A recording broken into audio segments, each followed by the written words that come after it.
নিউজিল্যান্ডের বিপক্ষে অতীত পরিসংখ্যান কথা বলছে না বাংলাদেশের হয়ে। দুই দলের সবশেষ ৫ ওয়ানডের ৪টিতেই হেরেছে টিম টাইগার্স। এর মধ্যে ছিল ঘরের মাঠে ওয়ানডে সিরিজ হার।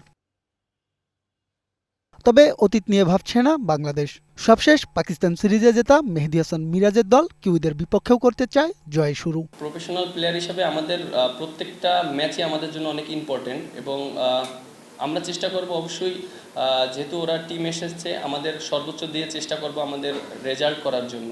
এবং আমরা যদি সিরিজ জিততে পারি এটা আমাদের জন্য অনেক একটা বড় অ্যাচিভমেন্ট হবে, যেহেতু আমাদের র্যাঙ্কিংয়ের একটা বিষয় আছে আর আমাদের জন্য খুবই ইম্পর্টেন্ট এই সিরিজটা।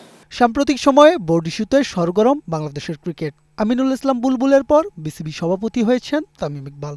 তবে এই অস্থিরতার প্রভাব মাঠের ক্রিকেটে পড়বে না বলে দাবি টাইগার দলপতির। আমরা অ্যাজ এ প্রফেশনাল প্লেয়ার হিসেবে আমরা আসলে বাইরে কি হয় এটা আমাদের ওইরকম মাথায় এফেক্ট হয় না, কারণ আমাদের কাজ হলো পারফর্ম করা। এবং আমার কাছে মনে হয় যে লাস্ট 3 উইকস যেভাবে প্র্যাকটিস হয়েছে এটা আমার কাছে মনে হয় অনেক ভালো প্র্যাকটিস আমরা করেছি, এবং বাইরে কী হয়েছে এটা আমরা কখনোই চিন্তা করি না।